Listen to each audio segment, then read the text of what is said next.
Il y a deux façons rapides et gratuites de soutenir ma chaîne YouTube. La première, c'est de laisser un pouce bleu si la vidéo te plaît. La deuxième, c'est de regarder une publicité gratuitement sur ma page Utip dont le lien est en description. Merci à tous. Salut les devins, c'est Saikyo. Le Broly que vous avez tous pu voir dans le film Dragon Ball Super Broly sera très sûrement de retour dans le nouvel animé Dragon Ball Super, voire même dans la suite du manga Arc Moro ou Arc suivant. Et c'est en fait Akira Toriyama, l'auteur lui-même de l'œuvre, qui le dit dans une interview. Je vais vous proposer aujourd'hui tous les détails de cette interview-là. Les détails principaux nous ont été traduits par CypherDB sur Twitter.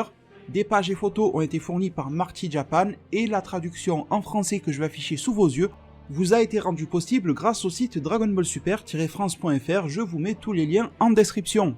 Alors cette interview-là, c'est vrai que Akira Toriyama se fait assez rare, donc peut-être que vous vous demandez d'où est-ce qu'elle sort. Elle sort tout simplement de l'anime comics Dragon Ball Super Broly. Je pense que vous en avez entendu parler à droite et à gauche de cet anime comics là. Qu'est-ce que c'est pour ceux qui ne sauraient pas? C'est un livre ayant le format d'un manga, vous savez les mangas que vous achetez habituellement avec les cases en noir et blanc, etc.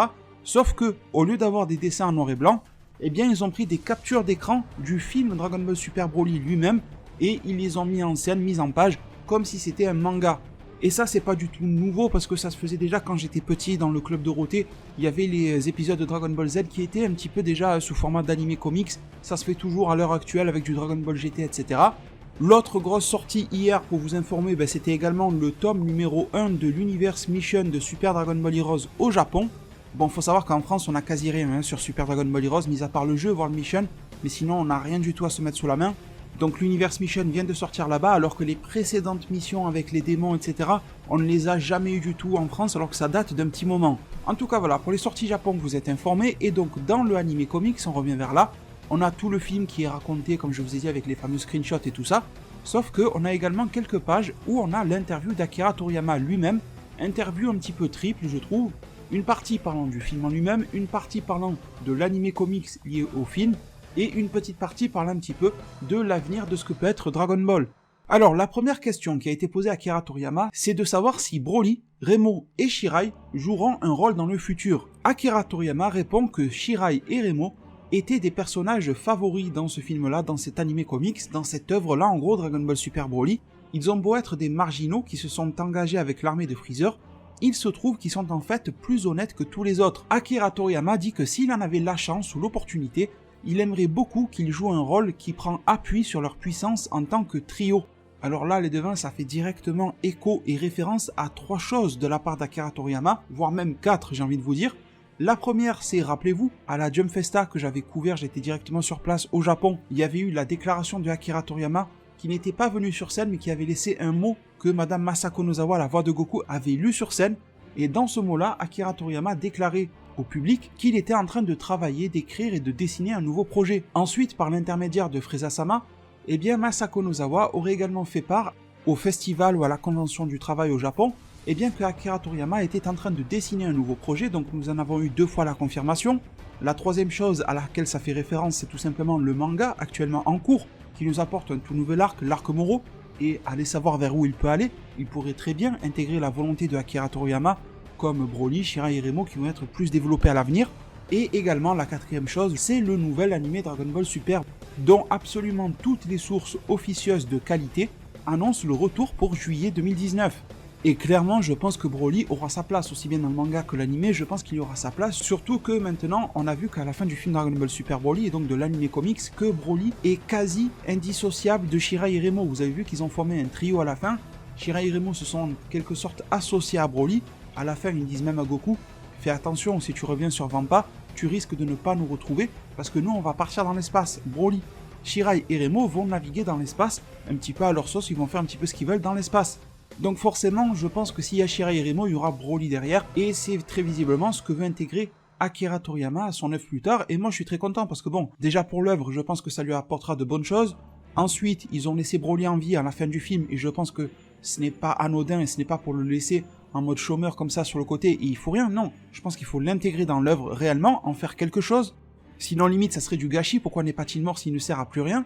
Et également, petite satisfaction au niveau des produits dérivés. Les produits dérivés de Broly, on en a des tonnes, et vous avez vu, encore que je trouve que ce n'est pas suffisamment développé sur 2 aspects. Le Broly SSJ1 qui se fait relativement rare dans les produits dérivés à mes yeux, et surtout celui qui se fait rare, c'est le Broly forme de base, Au moment où il se trouve dans le vaisseau de Freezer, au moment où il porte un t-shirt un peu serré juste au corps, là juste ça, il dit non je mets pas l'armure parce que c'est trop serré. J'aime beaucoup cette forme-là de Broly.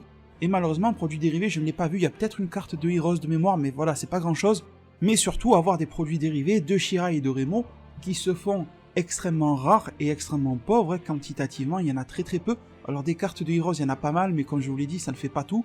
Voilà, de la figurine, petite taille, moyenne taille, grande taille, ça serait intéressant. En tout cas, si ces personnages sont exploités à l'avenir, ça ne présage que du bon. En plus, ils sont populaires chez l'auteur lui-même et chez nous. Shirai et Remo sont plutôt bien appréciés, donc je pense que ça peut matcher. Alors ensuite, maintenant vous êtes prévenus. On risque, enfin c'est pas tellement un risque, c'est plutôt une chance je trouve, d'avoir une continuation du développement psychologique mais aussi physique du personnage de Broly dans l'œuvre Dragon Ball Super à l'avenir, également idem pour Shirai et Remo, mais là on va revenir un tout petit peu sur le passé parce qu'il est demandé à Akira Toriyama ce qu'il pense de Bardock, Paragus et du roi Vegeta en tant que père. Et il faut avouer que si Paragus et le roi Vegeta sont plus ou moins dans des rôles qu'on a pu leur connaître dans les itérations non canon de l'œuvre comme le premier film Broly de 1993, eh bien le Bardock se trouve dans une toute autre lignée, il est beaucoup moins froid avec son fils.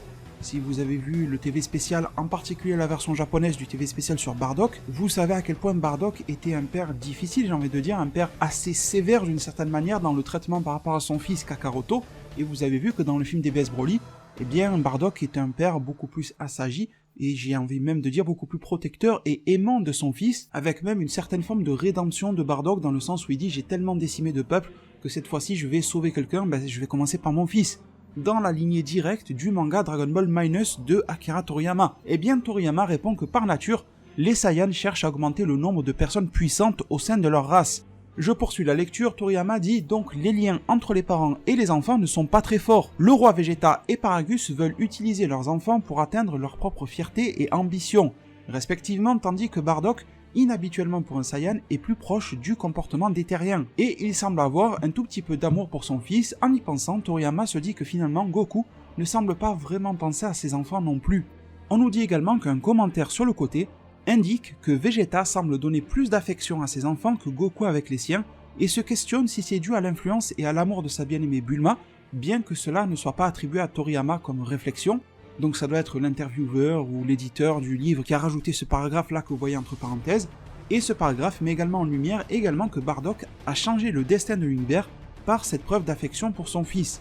Alors j'ai pas grand chose de plus à rajouter les devins, je pense que Toriyama a plutôt bien expliqué la situation. C'est vrai qu'il y a un paradoxe dans le traitement en tant que père entre Goku et Vegeta, allez savoir pourquoi. En tout cas Vegeta a bien évolué tout au long de sa vie, y compris sur l'aspect mari et père de famille, chose que Goku n'a fait que moyennement à mes yeux.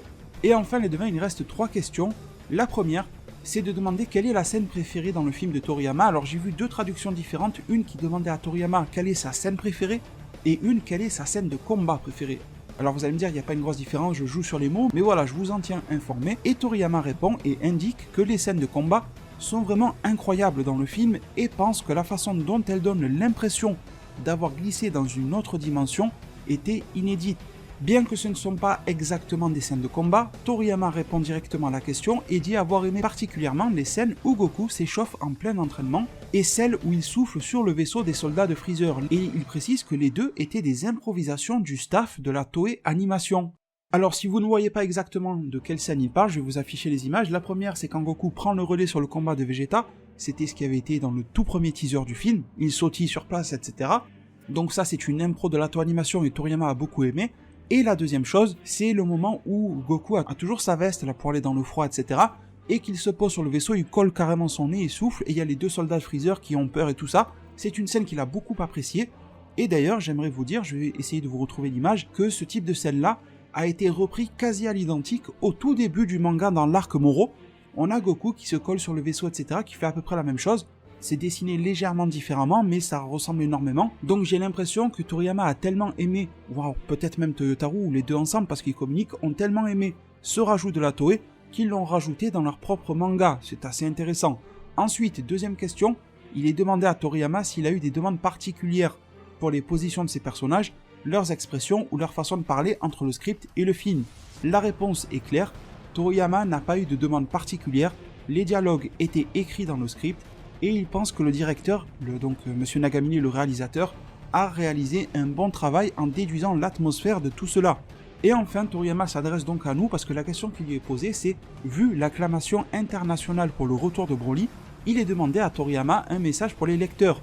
Toriyama dit, c'est un petit peu bizarre parce que ça aide pas trop l'anime comics, vous allez voir, il dit que il ne sait pas si les mangas, et en particulier l'anime comics, peuvent rendre aussi incroyables sur papier les scènes de combat du film, mais il demande aux lecteurs d'essayer d'imaginer les sensations de vitesse et d'impact quand ils le liront. Ce sens de l'imagination est important et soyez plein d'entrain. Donc je vous dis que c'est un petit peu bizarre parce que normalement il devrait être en mode 100% promo de l'anime comics, achetez-le, lisez-le, merci de l'avoir acheté ou je sais pas quoi, c'est trop bien, mais il fait quand même l'aveu du fait que la vitesse rend beaucoup mieux dans un film, enfin dans un anime quoi, que dans un manga. Et c'est assez intéressant parce que c'est assez rare je trouve que le mangaka en question indique que la fluidité de l'œuvre sera meilleure si tu vois la version animée plutôt que sa version à lui. Je trouve que c'est assez intéressant. Et ça prouve également d'une belle prise de recul de l'auteur sur les différents formats qui peuvent alimenter son œuvre. Du coup les deux, nous en sommes arrivés à la fin de cette interview-là. Je vous remercie énormément pour tout votre soutien. N'hésitez pas à checker ma vidéo qui est sortie hier, c'était une double review sur Game of Thrones épisode 3 saison 8 et sur Avengers Endgame, c'est quelque chose que je fais très rarement, de sortir des sentiers battus de Dragon Ball. Là, je trouvais que c'était vraiment important de le faire. Je vous mets bien entendu le lien en description. En description, vous trouverez également le lien vers ma page Utip. Merci à tous ceux qui iront me soutenir, c'est gratuit là-bas, ça prend que 20 secondes en plus, il n'y a même pas besoin de vous inscrire. Vous cliquez sur regarder une publicité gratuitement et tout ira bien. Une chose qui sera également parfaite pour me soutenir, c'est le pouce bleu sous cette vidéo-là si elle vous a plu. Maintenant, je vous remercie tous énormément pour tout votre soutien, prenez tous très bien soin de votre futur, et à plus pour de prochains arts divinatoires.